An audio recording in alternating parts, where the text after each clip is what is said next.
प्यारे विद्यार्थियों, इस वीडियो का विषय BA भाग पहला के सिलेबस विच लगी हुई पाठ पुस्तक कावनाद काव संग्रह विच दर्ज आधुनिक पंजाबी कवि हरभजन हलवारवी की जीवन रचना बारे जान पछाण अते अपने सिलेबस विच लगियां हुई उन्हां दीयां कवितावां की व्याख्या अते विश्लेषण करना है।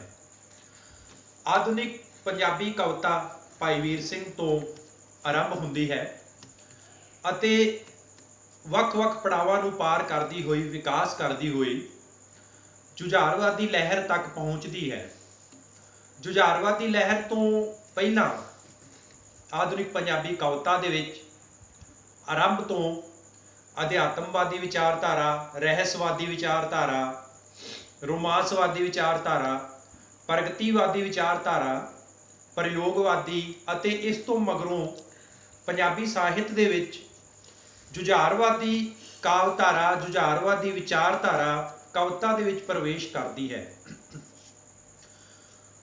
जुझारवादी कावधारा कविता दे विच 1968 दे विच आधुनिक पंजाबी कविता दे विच प्रवेश करती है, क्योंकि इसका आरंभ जिहड़ा है वो बंगाल दे एक नक्सलवाड़ी पिंड तो हुंदा है। इसलिए इस लहर का नाम जुझारवादी कावधारा दे नाल नाल नक्सलवाड़ी कावधारा भी इसनूं कहा जाता है, नक्सलवाड़ी कविता भी इसनूं कहा जाता है। नक्सलवाड़ी पिंड तो 1967 दे विच इस विचारधारा का आरंभ हुंदा है, जिहड़ी राजनीतिक रूप दे विच सारे देश दे विच बड़े घट समय दे विच फैल जाती है। इस विचारधारा दे पिछे इसका पिछोकड़ वो की है, उहदे बारे आपां संखेप जिही गल करते हाँ।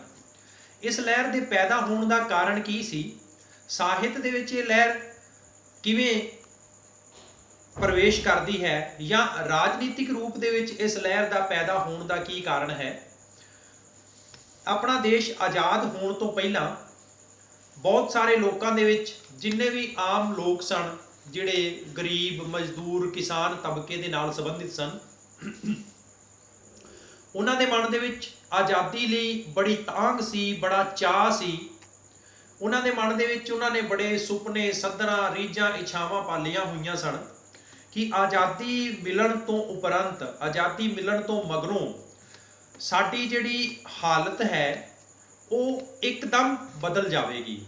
आज़ादी मिलण दे नाल ही साडे जिहड़े हालात हैं वो सारे बदल जाणगे, सुखावे हो जाणगे, खुशहाल हो जाणगे, क्योंकि आज़ादी तो बाद सत्ता साडी होवेगी, सरकार साडी होवेगी, सारे साधन साडे होणगे, सब कुछ अपना होवेगा। असीं गुलामी तो निजात पा लवांगे अते आज़ादी दे विच जदों असीं पहुंचांगे उस वक्त साडी जिंदगी जिहड़ी है वो एकदम उहदे विच परिवर्तन वापरेगा, तां वो खुशहाल हो जाएगी। पर आज़ादी मिलण तो काफ़ी समय बाद भी जदों लोकां नूं ये पता लग्या कि सिस्टम जिहड़ा जिउंदा त्यों है, व्यवस्था दे विच कोई भी बदलाव नहीं आया, केवल अंग्रेज़ां की जगह हिंदुस्तान का उच्च वर्ग जिहड़ा है सत्ता ते काबज होया है, सारे साधनां दे उत्ते उच्च वर्ग का जिहड़ा अधिकार है उहदे लई राखवें हन, सारियां नीतियां जिहड़ियां हन वो उच्च वर्ग नूं ध्यान दे विच रख के बनाईयां जांदियां हन। इसलिए लोकां दे मन दे विच बहुत रोस सी इस व्यवस्था के खिलाफ, अते इस व्यवस्था नूं बदलण लई की कीता जावे वो उन्हां ने मार्क्सवादी जिहड़ा सी उस विचारधारा नूं अपनाया। मार्क्सवाद दे विच भी जिहड़ी माओवादी विचारधारा सी उसनूं अपना के नक्सलवाड़ी पिंड तो ये लहर आरंभ हुंदी है। ये एक विद्रोह है सत्ता के खिलाफ, भ्रष्टाचार के खिलाफ, उच्च वर्ग के खिलाफ एक विद्रोह हुंदा है। जिस विद्रोह का मकसद ये है कि जिहड़ा गरीबां का शोषण किया जाता है उसनूं खत्म करना, जिहड़ी जमीन है वो हल वाहण वाले नूं देनी, भाव कि जिहड़े जिमीदार सन, वड्डे वड्डे जमीनां दे मालक सन, जो उन्हां दी जमीन दे विच जिहड़े किसान खेती करते सन, उन्हां किसानां दा हक है जमीन दे उत्ते, क्योंकि वो मेहनत वो करते हैं, पैदाइश वो करते हैं। एक जिहड़ा शोषक वर्ग साडे उत्ते बैठा है वो आराम दे नाल बैठा होया ही सारी उपज नूं जिहड़ा अपने कब्जे दे विच कर लैंदा है। ਇਹਨਾਂ ਗੱਲਾਂ ਨੂੰ ਵੇਖਦੇ ਹੋਏ ਇਸ ਲਹਿਰ ਦਾ ਆਰੰਭ ਹੁੰਦਾ ਹੈ। ਇਹ ਲਹਿਰ ਬੜੀ ਜਲਦੀ ਪੂਰੇ ਦੇਸ਼ ਦੇ ਵਿੱਚ ਫੈਲਦੀ ਹੈ ਤੇ ਇਸ ਨੂੰ ਜਿਹੜੀ ਹਿਮਾਇਤ ਹੈ ਉਹ ਮੱਧ ਵਰਗੀ ਕਿਸਾਨੀ ਪਰਿਵਾਰਾਂ ਦੀ ਹੀ ਮਿਲਦੀ ਹੈ, ਜਿਹੜੇ ਕਿ ਪਿੰਡਾਂ ਦੇ ਵਿੱਚ ਰਹਿਣ ਵਾਲੇ ਲੋਕ ਹਨ। ਇਸ ਲਹਿਰ ਦੇ ਨਾਲ ਜਿਹੜੇ ਅਗਾਂਹਵਧੂ ਨੌਜਵਾਨ ਸਨ ਉਹ ਬੜੀ ਸ਼ਿੱਦਤ ਦੇ ਨਾਲ ਜੁੜਦੇ ਹਨ। ਹਰਭਜਨ ਹਲਵਾਰਵੀ ਉਹਨਾਂ ਦੇ ਵਿੱਚੋਂ ਇੱਕ ਨੌਜਵਾਨ ਸੰਵੇਦਨਸ਼ੀਲ ਮਨੁੱਖ ਹੈ, ਸਾਹਿਤਕਾਰ ਹੈ। ਉਹ ਰਾਜਨੀਤਿਕ ਅਤੇ ਸਾਹਿਤਿਕ ਰੂਪ ਦੇ ਵਿੱਚ ਆਪਣੀ ਜ਼ਿੰਦਗੀ ਦੇ ਵਿੱਚ ਇਸ ਲਹਿਰ ਨੂੰ ਲਾਗੂ ਕਰਦਾ ਹੈ। ਕੇਵਲ ਸਾਹਿਤਿਕ ਸਿਧਾਂਤਿਕ ਰੂਪ ਦੇ ਵਿੱਚ ਨਹੀਂ, ਉਹ ਰਾਜਨੀਤਿਕ ਰੂਪ ਦੇ ਵਿੱਚ, ਵਿਵਹਾਰਿਕ ਰੂਪ ਦੇ ਵਿੱਚ ਵੀ ਇਸ ਲਹਿਰ ਦੇ ਨਾਲ ਜੁੜਦਾ ਹੈ ਅਤੇ ਕਈ ਵਾਰ ਉਸ ਨੂੰ ਜੇਲ੍ਹ ਦੀ ਸਜ਼ਾ ਹੁੰਦੀ ਹੈ, ਬਹੁਤ ਸਾਰੇ ਤਸ਼ੱਦਦ ਉਸ ਨੂੰ ਝੱਲਣੇ ਪੈਂਦੇ ਹਨ। ਹਰਭਜਨ ਹਲਵਾਰਵੀ ਦਾ ਜਨਮ 1943 ਈਸਵੀ ਦੇ ਵਿੱਚ ਹਲਵਾਰਾ ਪਿੰਡ, ਜ਼ਿਲ੍ਹਾ ਲੁਧਿਆਣਾ ਦੇ ਵਿੱਚ ਹੁੰਦਾ ਹੈ। ਇਹਨਾਂ ਦੀ ਮੁੱਢਲੀ ਸਿੱਖਿਆ, ਆਰੰਭਿਕ ਸਿੱਖਿਆ ਉਹ ਇਹਨਾਂ ਦੇ ਪਿੰਡ ਹਲਵਾਰਾ ਤੋਂ ਹੀ ਹੁੰਦੀ ਹੈ ਅਤੇ 10ਵੀਂ ਦੀ ਜਮਾਤ ਇਹ ਹਲਵਾਰਾ ਤੋਂ ਹੀ ਪਾਸ ਕਰਦੇ ਹਨ। ਉਸ ਵਕਤ ਆਪਣੇ ਅਧਿਆਪਕਾਂ ਦੇ ਪ੍ਰਭਾਵ ਅਤੇ ਪ੍ਰੇਰਣਾ ਦੇ ਨਾਲ ਇਹ ਸਾਹਿਤ ਰਚਨਾ ਲਿਖਣੀ ਆਰੰਭ ਕਰਦੇ ਹਨ, ਕਵਿਤਾ ਲਿਖਣੀ ਆਰੰਭ ਕਰਦੇ ਹਨ ਅਤੇ ਇਹਨਾਂ ਦੀਆਂ ਕਵਿਤਾਵਾਂ ਦਾ ਜਿਹੜਾ ਆਰੰਭਿਕ ਵਿਸ਼ਾ ਹੁੰਦਾ ਹੈ ਉਹ ਅਧਿਆਤਮਵਾਦੀ ਅਤੇ ਦੇਸ਼ ਪ੍ਰੇਮ ਤੇ ਕੁਦਰਤ ਨਾਲ ਸੰਬੰਧਿਤ ਹੁੰਦਾ ਹੈ। ਇਸ ਤੋਂ ਮਗਰੋਂ ਹਰਭਜਨ ਹਲਵਾਰਵੀ ਆਰਿਆ ਕਾਲਜ ਜਲੰਧਰ ਦੇ ਵਿੱਚ BSc ਕਰਦੇ ਹਨ ਅਤੇ 1963 ਦੇ ਵਿੱਚ BSc ਕਰਦੇ ਸਮੇਂ ਇਹਨਾਂ ਦਾ ਮੇਲ ਕਪਿਲ ਨਾਮ ਦੇ ਕਾਮਰੇਡ ਨਾਲ ਹੁੰਦਾ ਹੈ, ਜਿਹੜਾ ਕਿ ਰੂਸੀ ਸਾਹਿਤ ਦਾ ਗਿਆਤਾ ਅਤੇ ਵਿਕਰੇਤਾ ਹੁੰਦਾ ਹੈ। ਕਪਿਲ ਕਾਮਰੇਡ ਦੇ ਪ੍ਰਭਾਵ ਅਤੇ ਪ੍ਰੇਰਣਾ ਦੇ ਕਾਰਨ ਹਰਭਜਨ ਹਲਵਾਰਵੀ ਦੀ ਵਿਚਾਰਧਾਰਾ ਜਿਹੜੀ ਹੈ ਉਹ ਅਧਿਆਤਮਿਕ ਰੂਪ ਤੋਂ ਬਦਲ ਕੇ ਮਾਰਕਸਵਾਦੀ ਹੋ ਜਾਂਦੀ ਹੈ। ਇਸ ਤੋਂ ਬਾਅਦ ਜਦੋਂ ਉਹ MSc ਕਰਦਾ ਹੈ ਉਸ ਵਕਤ ਉਹਦਾ ਜਿਹੜਾ ਹੈ ਉਹਦਾ ਸੰਪਰਕ, ਉਹਦਾ ਮੇਲ ਦਰਸ਼ਨ ਬਾਗੀ ਨਾਮ ਦੇ ਕਾਮਰੇਡ ਨਾਲ ਹੁੰਦਾ ਹੈ, ਜਿਹੜਾ ਜੁਝਾਰਵਾਦੀ ਕਾਵਧਾਰਾ ਦਾ ਸਰਗਰਮ ਮੈਂਬਰ ਹੁੰਦਾ ਹੈ। ਉਸ ਦੀ ਪ੍ਰੇਰਣਾ ਕਾਰਨ ਹਰਭਜਨ ਹਲਵਾਰਵੀ ਜੁਝਾਰਵਾਦੀ ਲਹਿਰ ਦਾ ਇੱਕ ਸਰਗਰਮ ਮੈਂਬਰ ਬਣ ਜਾਂਦਾ ਹੈ। ਇਸ ਤੋਂ ਮਗਰੋਂ ਹਰਭਜਨ ਹਲਵਾਰਵੀ ਦੀ ਜ਼ਿੰਦਗੀ ਦੇ ਵਿੱਚ ਬਹੁਤ ਸਾਰੀਆਂ ਮੁਸ਼ਕਿਲਾਂ, ਤੰਗੀਆਂ ਜਿਹੜੀਆਂ ਨੇ ਉਹ ਇਸ ਲਹਿਰ ਦੇ ਮੈਂਬਰ ਹੋਣ ਦੇ ਕਾਰਨ ਵਾਪਰਦੀਆਂ ਹਨ। ਬਹੁਤ ਸਾਰਾ ਤਸ਼ੱਦਦ ਉਸ ਨੂੰ ਸਰਕਾਰੀ ਸਿਸਟਮ ਵੱਲੋਂ ਝੱਲਣਾ ਪੈਂਦਾ ਹੈ। ਕੁਝ ਸਮੇਂ ਬਾਅਦ ਇਹ ਲਹਿਰ ਜਿਹੜੀ ਹੈ ਉਹ ਆਪਣੇ ਸਿਧਾਂਤਾਂ ਤੋਂ ਥਿੜਕ ਜਾਂਦੀ ਹੈ ਅਤੇ ਹਰਭਜਨ ਹਲਵਾਰਵੀ ਨੂੰ ਉਸ ਦੇ ਇਸ ਸਿਧਾਂਤਾਂ ਤੋਂ ਥਿੜਕਣਾ ਪਸੰਦ ਨਹੀਂ ਆਉਂਦਾ। ਉਸ ਦੀ ਜਿਹੜੀ ਅੰਤਰ ਆਤਮਾ ਹੈ ਉਸ ਨੂੰ ਆਗਿਆ ਨਹੀਂ ਦਿੰਦੀ ਕਿ ਉਹ ਇਸ ਲਹਿਰ ਦਾ ਉਸੇ ਤਰ੍ਹਾਂ ਹੀ ਮੈਂਬਰ ਬਣਿਆ ਰਹੇ, ਕਿਉਂਕਿ ਇਸ ਲਹਿਰ ਦੇ ਵਿੱਚ ਜਿਹੜਾ ਹੈ ਜ਼ਮੀਨ ਹਲਵਾਉਣ ਵਾਲੇ ਦੀ ਬਜਾਏ ਹੁਣ ਜਾਤੀਗਤ ਅਤੇ ਜਮਾਤੀ ਲੜਾਈਆਂ ਸ਼ੁਰੂ ਹੋ ਜਾਂਦੀਆਂ ਹਨ, ਸ਼੍ਰੇਣੀਗਤ ਲੜਾਈਆਂ ਸ਼ੁਰੂ ਹੋ ਜਾਂਦੀਆਂ ਹਨ, ਵਿਅਕਤੀਗਤ ਕਤਲ ਸ਼ੁਰੂ ਹੋ ਜਾਂਦੇ ਹਨ। ਇਸ ਲਈ ਹਰਭਜਨ ਹਲਵਾਰਵੀ ਦਾ ਮਨ ਜਿਹੜਾ ਹੈ ਉਹ ਉਪਰਾਮ ਹੋ ਜਾਂਦਾ ਇਸ ਲਹਿਰ ਤੋਂ ਅਤੇ ਉਹ ਇਸ ਲਹਿਰ ਤੋਂ ਵਿੱਥ ਸਥਾਪਿਤ ਕਰ ਲੈਂਦੇ ਹਨ। ਇਸ ਤੋਂ ਮਗਰੋਂ ਉਹ 1977 ਦੇ ਵਿੱਚ MA ਪੰਜਾਬੀ ਕਰਦੇ ਹਨ ਅਤੇ ਭਾਸ਼ਾ ਵਿਭਾਗ ਪੰਜਾਬ ਦੇ ਵਿੱਚ ਕੁਝ ਸਮਾਂ ਨੌਕਰੀ ਕਰਦੇ ਹਨ। ਇਸ ਤੋਂ ਉਪਰੰਤ ਉਹ ਪੰਜਾਬੀ ਟ੍ਰਿਬਿਊਨ ਦੇ ਸੰਪਾਦਕ ਵਜੋਂ ਜਿਹੜਾ ਹੈ ਉਹ ਸੇਵਾ ਨਿਭਾਉਂਦੇ ਹਨ ਅਤੇ ਇਸੇ ਹੀ ਪਦ ਤੋਂ ਰਿਟਾਇਰ ਹੁੰਦੇ ਹਨ। 2003 ਦੇ ਵਿੱਚ ਹਰਭਜਨ ਹਲਵਾਰਵੀ ਇਸ ਸੰਸਾਰ ਨੂੰ ਅਲਵਿਦਾ ਕਹਿ ਜਾਂਦੇ ਹਨ। ਉਹਨਾਂ ਦੀਆਂ ਰਚਨਾਵਾਂ ਦੀ ਗੱਲ ਕਰੀਏ ਤਾਂ ਉਹਨਾਂ ਨੇ ਪੰਜਾਬੀ ਸਾਹਿਤ ਨੂੰ ਬਹੁਤ ਸਾਰੇ ਕਾਵਿ ਸੰਗ੍ਰਹਿ ਦਿੱਤੇ ਹਨ। ਉਹਨਾਂ ਦੇ ਵਿੱਚ ਉਹਨਾਂ ਦੇ ਕਾਵਿ ਸੰਗ੍ਰਹਿ ਜਿਹੜੇ ਹਨ ਪੌਣ ਉਦਾਸ ਹੈ, ਪਿਘਲੇ ਹੋਏ ਪਲ, ਪੰਖ ਵਿਹੂਣਾ, ਪੁਲਾਂ ਤੋਂ ਪਾਰ, ਪਹਿਲੇ ਪੰਨੇ ਆਦਿ। ਹਰਭਜਨ ਹਲਵਾਰਵੀ ਨੂੰ ਦੇਸ਼ਾਂ ਵਿਦੇਸ਼ਾਂ ਦੇ ਵਿੱਚ ਸੈਰ ਕਰਨ ਦਾ, ਘੁੰਮਣ ਦਾ ਬਹੁਤ ਸ਼ੌਂਕ ਸੀ, ਜਿਸ ਕਾਰਨ ਉਹਨਾਂ ਨੂੰ ਬਹੁਤ ਸਾਰਾ ਤਜਰਬਾ ਵੀ ਪ੍ਰਾਪਤ ਹੁੰਦਾ ਹੈ ਅਤੇ ਉਹ ਸਫ਼ਰਨਾਮਾ ਵੀ ਲਿਖਦੇ ਹਨ। ਸਫ਼ਰਨਾਮਾ ਸਾਹਿਤ ਦੀ ਰਚਨਾ ਵੀ ਕਰਦੇ ਹਨ, ਜਿਹਦੇ ਵਿੱਚ ਉਹਨਾਂ ਦੇ ਸਫ਼ਰਨਾਮੇ ਹਨ। ਚੀਨ ਵਿੱਚ ਕੁਝ ਦਿਨ, ਯਾਦਾਂ ਮਿੱਤਰ ਦੇਸ਼ ਦੀਆਂ, ਮਹਾਸਾਗਰ ਤੋਂ ਪਾਰ ਦੀ ਰਚਨਾ। ਸਾਹਿਤਿਕ ਵਿਸ਼ੇਸ਼ਤਾ ਦੀ ਗੱਲ ਕਰੀਏ ਤਾਂ ਨਕਸਲਵਾੜੀ ਲਹਿਰ ਦੇ ਮੈਂਬਰ ਹੋਣ ਕਾਰਨ ਹਰਭਜਨ ਹਲਵਾਰਵੀ ਦੇ ਸਾਹਿਤ ਦੇ ਉੱਤੇ ਵੀ, ਉਹਦੀਆਂ ਕਵਿਤਾਵਾਂ ਦੇ ਵਿੱਚ ਵੀ ਇਸ ਲਹਿਰ ਦਾ ਬਹੁਤ ਜ਼ਿਆਦਾ ਜਿਹੜਾ ਪ੍ਰਭਾਵ ਹੈ ਉਸ ਦਾ ਅਕਸ ਵੇਖਣ ਨੂੰ ਮਿਲਦਾ ਹੈ। ਉਹਨਾਂ ਦੀ ਕਵਿਤਾਵਾਂ ਦੇ ਵਿੱਚ ਰਾਜਨੀਤਿਕ, ਆਰਥਿਕ, ਸਮਾਜਿਕ ਨਾ ਬਰਾਬਰੀ ਦਾ ਜ਼ਿਕਰ ਆਉਂਦਾ ਹੈ ਅਤੇ ਇਸ ਵੰਡ ਨੂੰ ਜਿਹੜਾ ਉਹ ਖਤਮ ਕਰਨਾ ਲੋਚਦੇ ਹਨ। ਇਸ ਦੇ ਨਾਲ ਹੀ ਉਹਨਾਂ ਦੀ ਕਵਿਤਾ ਦੇ ਵਿੱਚ ਮਾਨਵਵਾਦੀ ਵਿਚਾਰਧਾਰਾ ਵੀ ਜਿਹੜੀ ਸਾਨੂੰ ਵੇਖਣ ਨੂੰ ਮਿਲਦੀ ਹੈ। ਜਦੋਂ ਕਿ ਨਕਸਲਵਾੜੀ ਲਹਿਰ असफल हो जाती है, ये किसी नतीजे ते नहीं पहुँचती, तो बहुत सारे कवि जिहड़े ने उन्हां दे विच एक निराशा का आलम भी जिहड़ा है वो वापरदा है। यही हालत हरभजन हलवारवी दी भी हुंदी है ते उन्हां दियां बाद वालियां कवितावां दे विच जिहड़ा है वो निराशा दा माहौल भी जिहड़ा सानूं नज़र आउंदा है। इस समाज तो, इस संसार तो उपरामता भी नज़र आउंदी है, क्योंकि जिहड़े नक्सलवाड़ी लहर के सरगर्म कारकुन हुंदे हन वो अपना जिहड़ा सब कुछ इस लहर दे विच आम लोकां लई निशावर कर दिंदे हन, पर आम लोकां दा उन्हां नूं कोई बहुता संयोग प्राप्त नहीं हुंदा। इसलिए उन्हां कवियां दे विच एक उदासी भी है कि जिन्ना चिर आम लोग खुद अपने हक्कां लई जागरूक नहीं होणगे उन्ना समा जिहड़ा है उन्हां नूं हक नहीं मिल सकदे। हरभजन हलवारवी दीयां कवितावां दी आपां गल करिए तां उन्हां दी इस सिलेबस दे विच, अपने सिलेबस दे विच 2 कवितावां लगियां होईयां हन। पहली कविता है बनवास। बनवास शब्द तो आपां अर्थ करते हाँ तां बन जमा वास, 2 शब्दां दे मेल तो बनया है बनवास। बनवास का मतलब है वन दे विच वास करना, भाव जंगल दे विच निवास करना, समाज तो अलग थलग हो जाना, समाज तो दूर चले जाना, जंगल दे विच निवास होना जिथे आपां नूं कोई दूसरा व्यक्ति नज़र ना आवे, जंगली जानवर ही अपना साथ दे विच होण, अपने चार चुफेरे जंगली जानवर होण, जंगल होवे, मानव बस्ती आपां नूं दिखाई ना देवे। उहदा अर्थ हुंदा है बनवास, वन दे विच वास करना, समाज तो दूर चले जाना। पर इत्थे इस प्रतीकात्मक कविता दे विच कवि बनवास दे अर्थ की लैंदा है?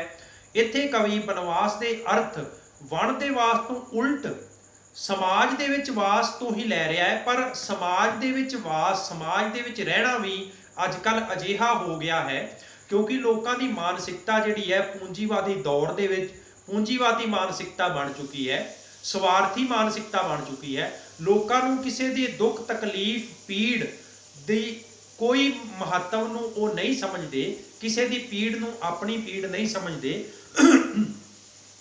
वो केवल अपने तक सीमित होके रह चुके हैं।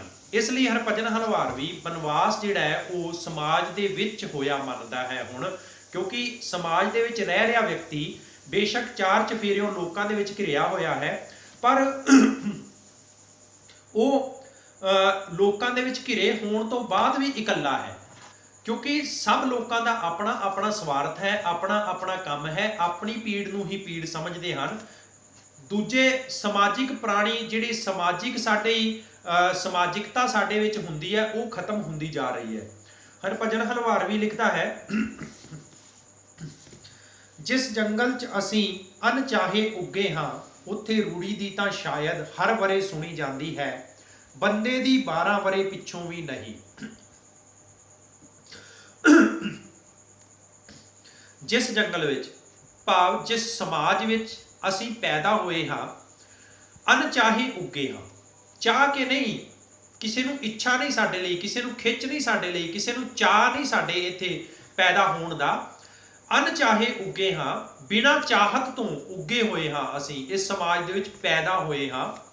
उत्थे रूड़ी दी तां शायद कहंदा कि इस समाज दे विच, इस बदले हुए समाज दे विच वस्तुआं दी, निरार्थक वस्तुआं दी, अर्थहीन वस्तुआं दी, महत्वहीन वस्तुआं दी तां हर वरे सुनी जाती है, उन्हां नूं तां महत्व दिता जाता है, पर बंदे दी भाव इंसान दी इस जगह दे उत्ते कोई वैल्यू नहीं, इंसान नूं कोई महत्व नहीं दिता जाता।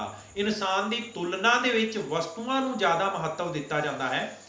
अते वो लिखदा है ये भी जरूरी नहीं, बंदे दी 12 वरे पिछों भी नहीं, भाव बंदा आपां समाज दे विच वेखदे हां कि जिहड़ा गरीब इंसान गरीब दे घर जन्म लैंदा है उसकी जिंदगी गरीबी दे विच ही निकल जाती है, क्योंकि वो जमदा ही करजियां दी पंड लैके वे सिर ते, वो जमदा ही जिम्मेवारियां दी पंड सिर ते लैके है।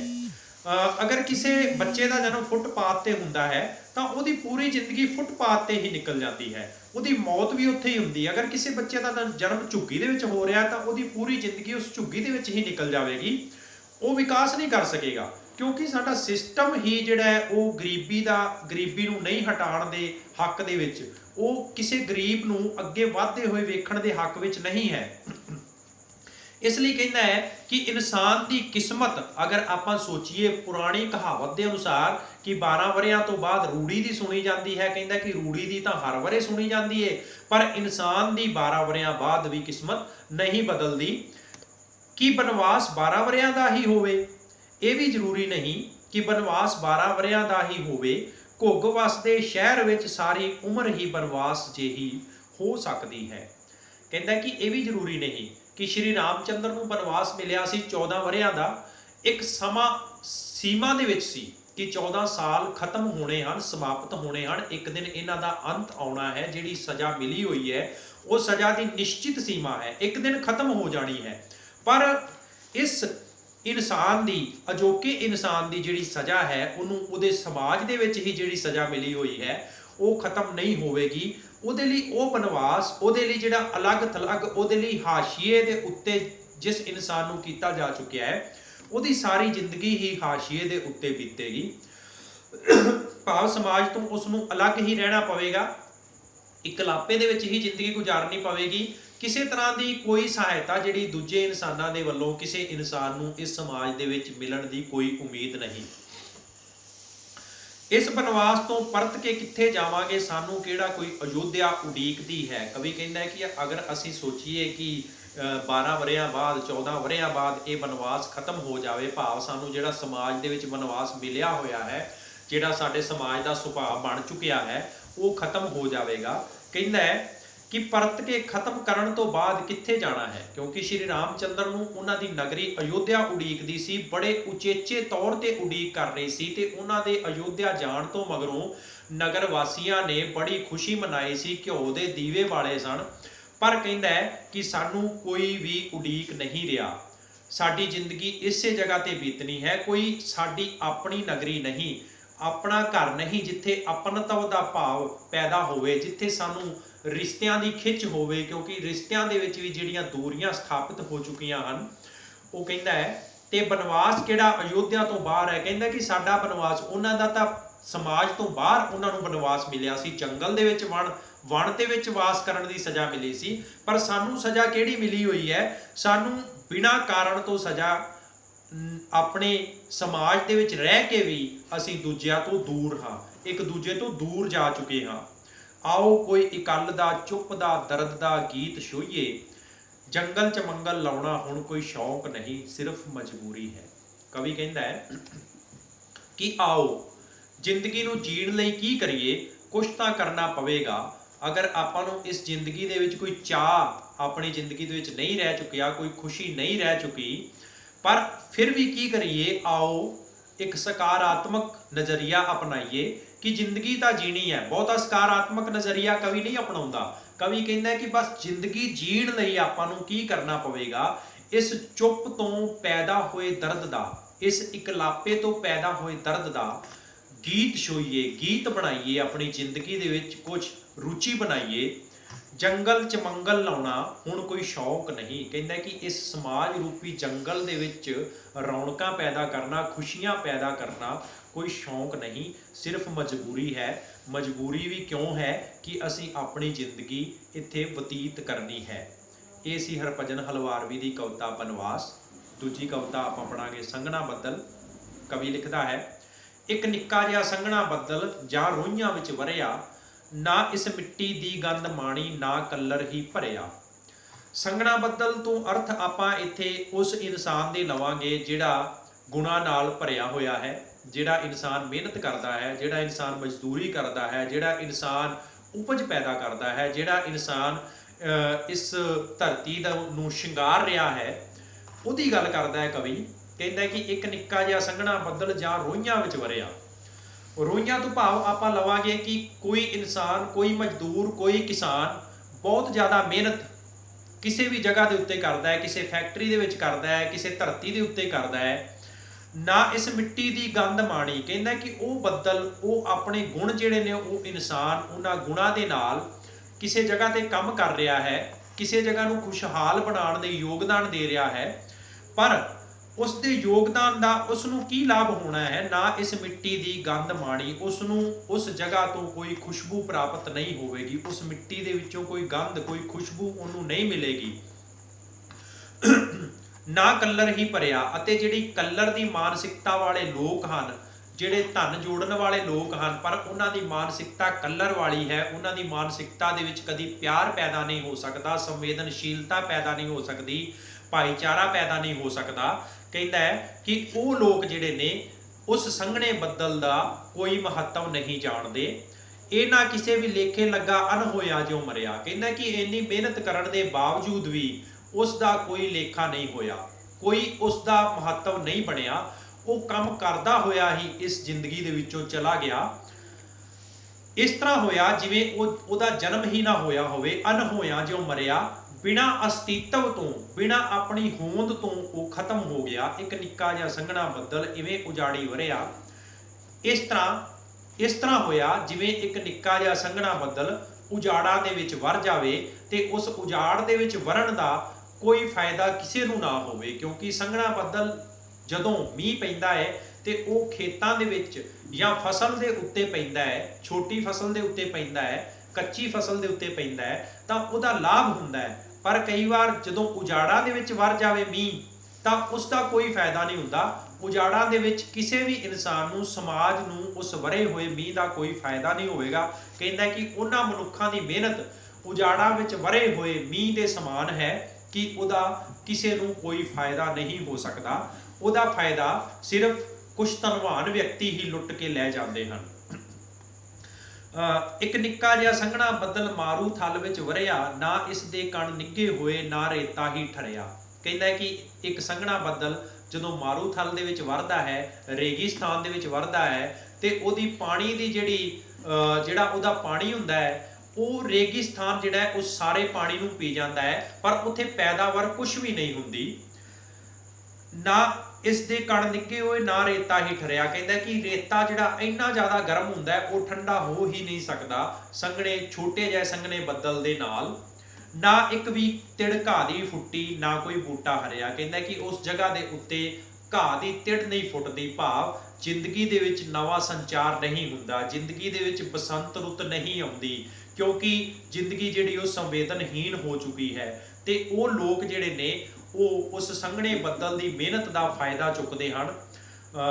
ਇੱਕ ਨਿੱਕਾ ਜਿਹਾ ਸੰਘਣਾ ਬੱਦਲ ਐਵੇਂ ਥਲ ਵਿੱਚ ਵਰਿਆ। ਕਹਿੰਦਾ ਐਵੇਂ ਹੀ ਬਿਨਾਂ ਕਿਸੇ ਅਰਥ ਤੋਂ, ਬਿਨਾਂ ਕਿਸੇ ਮਾਇਨੇ ਤੋਂ ਉਹ ਨਿੱਕਾ ਜਿਹਾ ਸੰਘਣਾ ਬੱਦਲ ਥਲ ਦੇ ਵਿੱਚ ਵਰ ਕੇ ਗੁਆਚ ਗਿਆ। ਇੱਕ ਨਿੱਕਾ ਜਿਹਾ ਸੰਘਣਾ ਬੱਦਲ ਪਰਬਤ ਚੋਟੀ ਵਰਿਆ, ਇਸ ਦਾ ਹਰ ਜਲ ਕਣ ਪੱਥਰਾਂ ਤੇ ਸਿਰ ਪਟਕਾ ਕੇ ਮਰਿਆ।